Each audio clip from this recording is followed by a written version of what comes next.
Central Forensic Science Laboratory na Manipur da thokliba irang asida hanagi Chief Minister Nongthongbam Biren na irang thoknaba sinbani haibagi khudam ni haiba lek oirakiba audio clip ki matangda laukhalakkliba thaurangda Supreme Court na pen kidre gasi Justice Sanjay Kumar amadi Justice Satish Chandra Sarman gi bench na hangkibada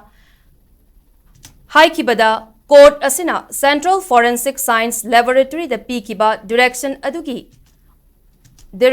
adugi onana clip adugi authenticity chumlabra haibagi thiduna leire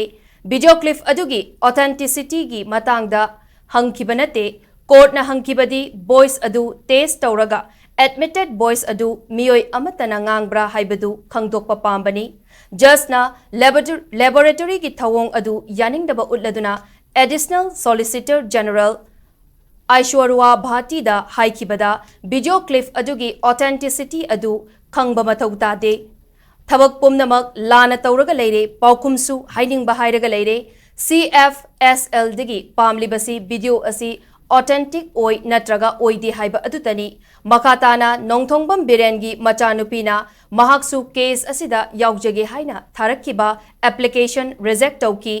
Cookie Organization for Human Rights Trust ki lepliba advocate Prashant Bhushan na independent oiba SIT amana prop tohansi CFSL asi N Birena lengak pairiba party gi makhada leibani haiki wafamadu just na counter tauraduna matik chaba organization singda hector administration na control tawi haina maral sibidi yaroi Matangi hearing lakliba August kunga mangada pangthok lagani haiki ngasigi hearing aduda Solicitor General Tushar Mehta atopa case amada leibagi sarukya kidi hairi